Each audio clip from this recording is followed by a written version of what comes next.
Welcome to all. आप सभी लोगों का स्वागत है एन के मित्तल लॉ क्लासेस के ऑफिशियल यूट्यूब चैनल पे।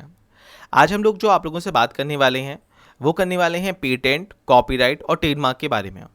ये होती क्या है, इनके बीच में डिफरेंस क्या है, तो जल्दी से इस चैनल को सब्सक्राइब करके अपना प्यार और सपोर्ट हमें दिखा दीजिएगा। तो अगर मैं पेटेंट, कॉपीराइट और ट्रेडमार्क के बारे में बात करता हूँ तो ये तीनों ही इंटेलेक्चुअल प्रॉपर्टी हैं, यानी कि तीनों ही इंटैंजिबल एसेट्स होते हैं, यानी कि इन्हें टच नहीं कर सकते हैं, लेकिन इनकी एक वैल्यू होती है। तो सबसे पहले अगर मैं पेटेंट की बात करता हूं तो एक ध्यान रखिएगा, अगर एक आइडिया आपके दिमाग में आया है तो ये किसी और के दिमाग में भी आ सकता है, लेकिन ये आइडिया यूनिक और पॉइंट ये है कि यूजफुल होना चाहिए। तो सबसे पहली बात, आइडिया उसी पर्सन का माना जाएगा जो इसको यहाँ पे पेटेंट करा लेगा, यानी कि जो इसे रजिस्टर्ड करा लेगा। तो सबसे पहली बात हम लोगों को इतनी बात समझ में आ गई, कोई भी आइडिया यानी कि जो कि रजिस्टर्ड करवा दिया जाता है वो एक तरह से पेटेंट के रूप में हमारा काम करता है, लेकिन ये आइडिया यूजफुल और यूनिक होना चाहिए। ये जो भी आप मापदंड इसमें देते हैं उस पर खरा उतरना चाहिए। यहाँ पे ऐसा नहीं होना चाहिए आपने किसी पॉइंट्स को तोड़ मड़ोड़ के नया बना के पेश कर दिया। ये बिल्कुल ही यूनिक आइडिया के पॉइंट ऑफ व्यू पे होना चाहिए। पेटेंट की अगर मैं बात करता हूँ तो ये 3 टाइप के होते हैं, यूटिलिटी, डिज़ाइन और प्लांट पेटेंट। यूटिलिटी पेटेंट के तहत कोई भी मेडिसन, कोई भी फाइबर, कोई भी हार्डवेयर, ये सभी चीज़ें इसमें शामिल होती हैं। डिज़ाइन पेटेंट की मैं बात करता हूँ तो जैसे कोई भी डिज़ाइन, जैसे मान लीजिए एक शूज़ की डिज़ाइन है, उसका पेटेंट कराया जा सकता है। प्लांट पेटेंट के तहत मान लीजिए कोई नई किस्म का, नई नस्ल का आपने प्लांट वगैरह यूज़ करा है, तो वहाँ पे भी आप इसका पेटेंट वगैरह का यूज़ कर सकते हैं। ये मोस्टली इनोवेटिव आइडियाज़ के लिए रहता है। पेटेंट का जो साइन होता है वो पी से इंडिकेट कराया जाता है। इसका हम लोगों ने यहाँ पे लोगो आप लोगों को प्रोवाइड कराया है।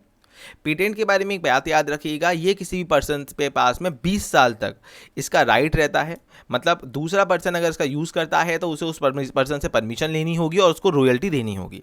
इसके अलावा एक पर्सन अपना चाहे तो पेटेंट के अधिकार सेल आउट भी कर सकता है, वो दूसरे को दे सकता है। 20 साल के बाद में ये एज अ पब्लिक मान लिया जाता है और इस पर कोई भी आप लोगों को रॉयल्टी पे नहीं करनी पड़ती है। इस बात को आपको ध्यान रखिएगा। इसके अलावा अगर मैं कॉपीराइट की बात करता हूं तो कॉपीराइट के लिए हम बोल सकते हैं कि कोई भी ऐसी चीज़ जो फिजिकल फॉर्म में उपलब्ध होती है, तो यानी कि वो कॉपीराइट के तहत आती है। यहाँ पे अगर मैं बात करता हूँ तो कॉपीराइट एक पर्सन को कुछ राइट देता है जिससे वो अपना काम कंटिन्यू कर सकता है, लेकिन उसके बनाए गए प्रोडक्ट या चीज़ों पे कुछ कॉपीराइट लग जाता है जिससे वो स्पेसिफाइड बन जाता है, जिससे केवल वो पर्सन या ऑनर ही उसका यूज़ कर पाएगा। यहाँ पे एक छोटी सी बात ये होती है, कॉपीराइट को भी आप दूसरे को दे सकते हैं।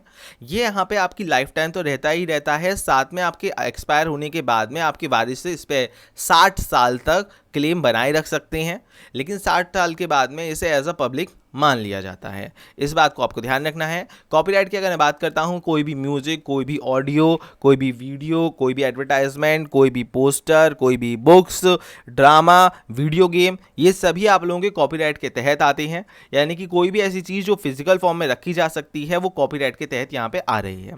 कॉपीराइट का जो लोगो रहता है वो सी से इंडिकेट किया जाता है। आई होप आप लोगों को दोनों बातें क्लियर हो गई होंगी।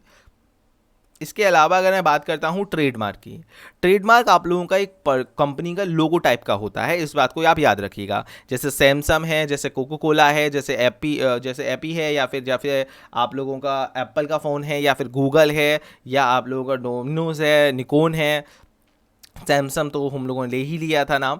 इसके अलावा कोई भी अदर पॉइंट्स, ये आप लोगों का लोगो या ट्रेडमार्क के रूप में कार्य करता है। इस बात को आप ध्यान रखिएगा। ये लाइफ टाइम तक पर्सन के साथ में रहता है। इसके अलावा हम लोग इसके बारे में अगर बोलें तो ये अलाउ नहीं करता कि सर उसी डिज़ाइन का कोई दूसरा पर्सन वैसा ही नहीं बना सकता। जैसे सैमसंग फ़ोन का लोगो है, लेकिन दूसरी कंपनी भी अपने नाम से फ़ोन ओपन या मार्केट में लॉन्च कर सकती हैं। तो यहाँ पर ट्रेडमार्क का पॉइंट आप लोगों को एक तरह से कंपनी का लोगो या मार्क की तरह आता है, जिससे वो उसकी रिकॉग्नाइजेशन यानी कि उसे पहचान देने का काम करता है। ट्रेडमार्क में भी आप लोग 2 बात याद रखिएगा। ट्रेडमार्क भी 2 तरीके के आपको देखने को यहाँ पे मिलेंगे। एक तो टीएम रहता है और एक आर रहता है। सर आर का मतलब क्या होता है? आर का मतलब रजिस्टर्ड ट्रेडमार्क होता है, यानी कि जो कंप्लीटली रजिस्टर्ड कराया जा चुका है। टीएम का मतलब आप लोगों को उस ट्रेडमार्क के लगाया जाता है, यानी कि जो रजिस्ट्रेशन की या तो प्रोसेस में है या वो ट्रेडमार्क यानी कि वो ट्रेडमार्क जिसे अभी तक रजिस्टर्ड नहीं कराया गया। क्योंकि अगर ट्रेडमार्क की मैं बात करूँ कि रजिस्टर्ड नॉन रजिस्टर्ड दोनों होते हैं, तो अगर कोई भी ट्रेडमार्क जो रजिस्टर्ड है तो वो आर के लोगों से इंडिकेट होता है, और अगर एक कोई ऐसा ट्रेडमार्क जो अभी रजिस्ट्रेशन की प्रोसेस में है यानी कि रजिस्ट्रेशन या फिर नहीं कराया गया है, तो वो टीएम के पॉइंट ऑफ व्यू पे शो होता है। लेकिन एक अनरजिस्टर्ड ट्रेडमार्क कभी भी आर के पॉइंट ऑफ व्यू पे शो नहीं किया जा सकता। आर के पॉइंट ऑफ व्यू पे शो होने का मतलब है वो कंफर्म रजिस्टर्ड ट्रेडमार्क है। एक अनरजिस्टर्ड ट्रेडमार्क या फिर अभी प्रोसेसिंग में जो ट्रेडमार्क है उसे टीएम के पॉइंट ऑफ व्यू पे शो किया जाता है। आई होप आप लोगों की यहाँ पे तीनों पॉइंट्स क्लियर हो गए होंगे बहुत अच्छे तरीके से। आप लोगों को तीनों के बारे में कोई भी डाउट, कोई भी परेशानी नहीं होगी। इसी तरह की चीज़ों के साथ जुड़े रहने के लिए जुड़िए हमारी चैनल एन के मित्तल लॉ क्लासेस के साथ में, और चैनल को सब्सक्राइब करके अपना प्यार और सपोर्ट दिखाना बिल्कुल मत भूलिएगा। Thank you so much.